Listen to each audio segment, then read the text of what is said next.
반갑습니다. 오늘 두려움에 대해서 우리 한번 얘기를 좀 나눠보려고 합니다. 세계 역사 속에서 가장 위대한 왕을 꼽으면 알렉산더 대왕이라고 할 수 있을 것입니다. 불과 10년 정도의 시간을 가지고 세계를 정복한 위대한 인물인데요. 그가 정복한 모든 국가의 국민들을 아주 평등하게 대한 인물로도 유명합니다. 그의 별명이 무엇이었던가 하면 두려움을 모르는 사람이었습니다. 그런데 어느 날 부하 장수가 알렉산더에게 질문을 했습니다. 왕이여, 당신의 가장 큰 적은 누굽니까? 이렇게 대답을 합니다. 나의 가장 큰 적은 내 안에 있는 두려움이다. 그는 전쟁을 시작하기 전에 자기 속에 있는 두려움과 싸우기 위해 몸부림을 쳤습니다. 자기 속에 있는 두려움을 극복하기 전에는 전장에 나가지 않았습니다. 그러나 그 두려움을 이기고 나서는 전혀 두려움이 없는 사람이 되어서 전쟁에 나가 상상할 수 없는 용기로 적을 제압했습니다. 이게 알렉산더라는 사람입니다. 인간의 감정을 그 삶을 지배하는 가장 강력한 감정이 있다면 그게 뭐냐? 바로 두려움입니다. 어떤 사람의 마음 속에도 두려움은 다 있다는 거죠. 대부분의 사람들은 이 두려움에 붙들려서 살아갑니다. 두려움에 대한 철학적인 해석이 뭐냐?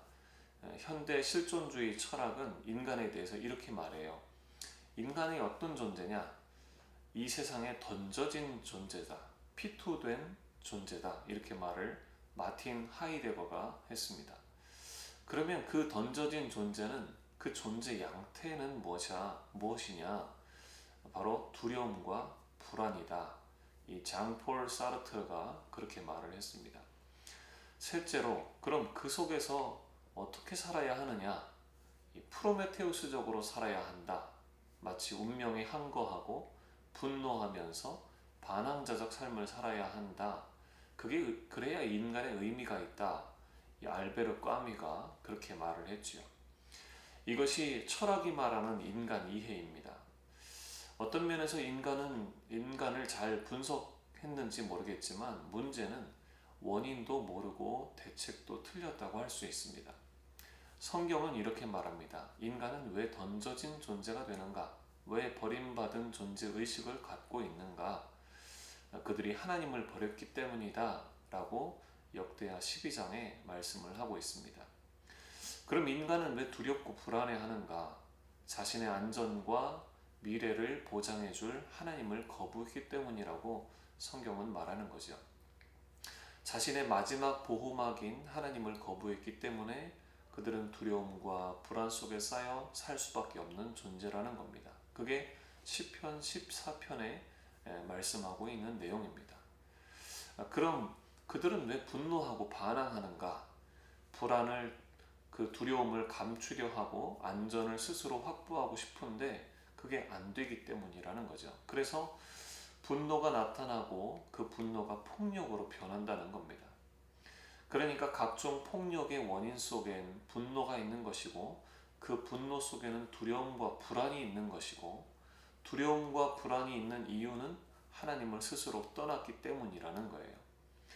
그러므로 해결 방법은 간단합니다. 하나님께로 돌아와서 그 품에 안기면 되는 거라는 거죠. 그분의 말씀에 순종하면서 살면 인생은 굉장히 평안해진다. 그렇게 말씀드릴 수 있을 것입니다. 부모님들이 자녀들에게 화를 잘 내지요. 너 그따위로 했다가는 인생 망친다. 왜 그렇게 말을 합니까? 두렵기 때문이죠. 내가 사랑하는 자녀의 미래가 두렵기 때문에 아이를 위협합니다. 그래서 아이에게 상처를 주고 용기를 꺾어버리기도 하죠. 두려움이 없다면 괜찮아, 걱정 마, 하나님이 너와 함께 하시는데 잘 될 거야, 그렇게 할 텐데 자기 자신의 자녀의 미래가 두렵기 때문에 자녀에게 상처를 주고 그 말 때문에 자녀는 기가 꺾여서 일어서지 못하도록 만드는 일이 얼마나 많은지 모릅니다. 여러분, 점을 보는 사람들의 심리를 살펴보면 두려워서 본다 그래요. 그래서 그걸 보기 시작하면 점점 더 두려움의 종이 됩니다. 그래서 매일 보지 않으면 벗어날 수 없는 자로 전락하는 그런 삶을 살아가는 경우들이 많이 있습니다. 그래서 우리나라 일간지 신문들에 매일 이 전번호란이 항상 실린다 그러죠. 우리의 생각과 삶에서 두려움만 빠져나가면 우리의 삶은 훨씬 더 자유롭고 행복해질 것입니다. 예수님은 이렇게 말씀을 하셨어요. 마태복음에서 사람들은 말세로 갈수록 점점 더 두려움의 노예가 될 것이다. 그래서 사나워지고 폭력적이 되고 사랑이 식게 될 것이다. 그런 이야기를 했습니다. 환경 때문에 여러분 사람을 잘못 만났기 때문에 내 인생이 요 모양 요 꼴이 아닌가 그렇게 우리가 생각을 하기도 합니다만 그렇지 않습니다. 우리 삶의 진정한 방해자는 환경이 아니라 마음속에 있는 두려움이라는 거죠. 이 두려움 때문에 지불해야 하는 대가가 굉장히 큽니다. 그래서 성경에서 가장 많이 다루는 주제가 뭐냐? 바로 두려움입니다. 여호수아에게 말씀하신 하나님의 말씀 중에 이런 말씀이 나옵니다. 내 평생에 너를 능히 대적할 자가 없으리니 내가 모세와 함께 있던 것 같이 너와 함께 있을 것임이라. 내가 너를 떠나지 아니하고 버리지 아니하리니 강하고 담대하라. 너는 내가 그들의 조상에게 맹세하여 그들에게 주리라 한 땅을 이 백성에게 차지하게 하리라. 그렇게 하나님께서 약속을 하셨습니다. 여호수아는 이제 모세 후계자로 세워진 인물이거든요. 근데 뭐 하찮은 사람을 세웠겠습니까? 아주 용맹하고 믿음 좋고 지혜로운 사람을 세웠는데 여호수아는 모세의 수종자, 이 부관으로 있으면서 하나님이 그동안 이스라엘을 어떻게 인도하셨는지, 모세와 어떻게 함께 하셨는지 그걸 다 봤습니다. 이스라엘이 출애굽을 어떻게 했는지, 광야 40년을 어떻게 살게 됐는지 그걸 다 보면서 이건 인간의 힘이 아니라는 것을 여호수아도 느꼈을 것이거든요. 그런데 막상 여호수아가 모세의 뒤를 이어서 지도자, 대표자가 되니까 두려운 거죠.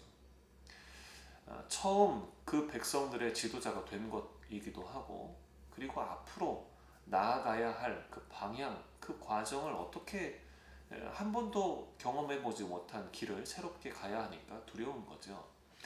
하나님은 약속을 하시는 거예요. 내가 너와 함께 해서 네가 가나안으로 들어가면 그 땅을 너에게 다 줄 것이다. 그 약속을 했는데 두려워하는 겁니다. 두려워하면 안 되는데 두려워할 필요가 없고 두려워해도 아무 의미가 없는데 그런데 두려움이 붙들려 있는 거죠.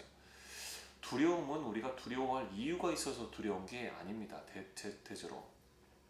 대체로 그런데 이 두려움은 영적으로 볼 때 속이는 영이에요. 실체가 별로 없습니다. 근데 일단 붙들리면 꼼짝을 못합니다. 걱정도 두려움의 일종이지요. 느리게 사는 즐거움으로 유명한 이 어니 젤린스키의 또 다른 책에 모르고 사는 즐거움에 이런 얘기가 나옵니다. 쓸데없는 걱정을 사람들이 많이 한다는 건데 걱정의 40%는 절대 현실로 일어나지 않는다는 것이고 30%는 이미 일어난 일에 대한 것이고 걱정의 22%는 사소한 고민들이라는 것이고 걱정의 4%는 우리 힘으로 어쩔 도리가 없는 일에 대한 것이고 나머지 걱정의 4%는 우리가 바꿔놓을 수 있는 일에 대한 것이라는 거예요. 그러니까 우리가 걱정하고 있는 대부분의 내용들이 지나간 것이거나 전혀 일어나지 않는 일에 대한 것이거나 우리 힘으로 어쩔 도리가 없는 것에 대한 것들을 계속 우리가 붙들고 걱정한다는 것이죠. 우리가 바꿀 수 있는 것 4%만 어떻게 하면 바꿀 수 있을까 고민하면 되는 것인데 나머지 95% 이상의 것들을 걱정에 쌓여서 우리가 인생을 살아간다는 겁니다. 두려움에 휩싸여 산다는 거죠. 두려움의 실체를 이런 이야기로 좀 얘기를 해볼 수 있습니다. 어떤 사람이 장의업을 하는 사람이 있는데 시체를 담는 관을 짜가지고 차에 싣고 배달을 가고 있었어요. 비가 많이 오는 깜깜한 밤이었는데 어떤 사람이 손을 들고 태워달라고 차를 세우는 거예요. 섰는데 지금 비가 많이 오니까 어두워져서 나를 좀 태워달라 그렇게 부탁을 하는 거죠. 운전수가 태워주고 싶은데 제가 뒤에 그 짐칸에 관이 있습니다. 근데 괜찮겠냐?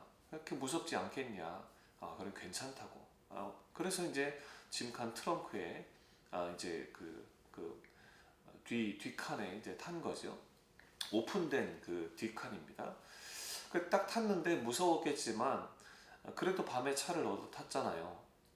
관이 모여서 조금 그렇긴 하지만 그래도 바람이 불고 비가 와서 너무 추워서 그래서 거기 관 옆에 있다가 관 뚜껑을 열어보니까 비어 있는 거예요. 그래서 그 속에 들어가니까 너무 따뜻한 거야. 바람도 맞고 뭐 덜컹거리니까 이제 흔들려서 잠이 들어버렸어요. 근데 차가 계속 가고 있는 두 사람이 또 손을 들어서 차를 세웁니다. 그래서 뒤에 관이 있는데 괜찮겠냐? 아, 괜찮다고. 운전수는 한 사람이 뒤에 있으니까 두 사람 더 타면 뭐 괜찮겠지 하고 탔는데 그 두 사람 입장에서는 관밖에 안 보이는 거죠. 그렇게 타고 가다가 관 속에 있는 사람이 잠이 깼어요. 비가 그쳤나 보려고 관 뚜껑을 열고 일어섰는데 그 순간에 두 사람이 너무 놀라가지고 차에서 뛰어내려 버렸습니다. 그 순간에 한 사람은 즉사하고 한 사람은 큰 부상을 당했다는 겁니다. 이게 실화입니다. 여러분, 이 두 사람이 얼마나 놀랬겠어요? 근데 이 사실을 알고 나면 무서울 일이 아니었죠. 이게 두려움의 실상이라는 겁니다. 그래서 성경은 두려움에 대해서 그렇게 말씀을 하시는 거죠. 두려워하지 말라, 두려워하지 말라. 그런 말씀이 몇 번이나 나오느냐? 366번이나 나온다는 겁니다.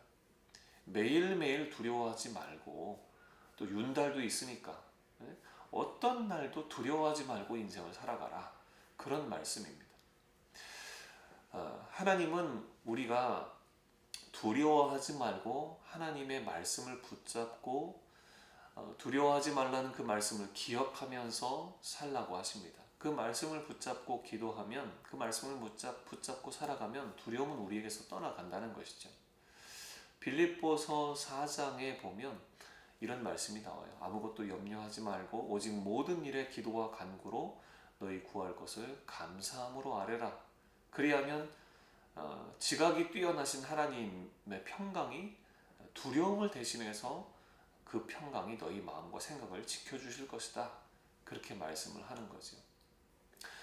여러분, 두려움은 사실 실체가 없는 겁니다. 두려움은 하나님께서 우리로 하여금 전혀 두려워하지 말라라고 말씀하시면서 우리 인생을 염려 없이 걱정 없이 담대하게 살아가도록 그렇게 명하십니다. 하나님께서 우리를 그렇게 살기를 바라시고 기대하시고 소망하신다는 것이죠. 여러분의 삶이 두려움에서 벗어나는 그런 삶이 되기를 바라면서 오늘 말씀을 마치도록 하겠습니다. 기도하겠습니다. 하나님, 내게 있는 두려움을 물리쳐 주시옵소서. 여호수아를 만나 주신 하나님, 오늘 나에게도 오셔서 말씀해 주시고 내게 있는 두려움을 뽑아내 주시옵소서. 두려움 때문에 시작도 못하는 나의 삶을, 또 두려움 때문에 파괴되었던 나의 삶의 모든 부분을 회복시켜 새 출발하게 하옵소서. 존귀하신 예수님의 이름으로 기도하옵나이다.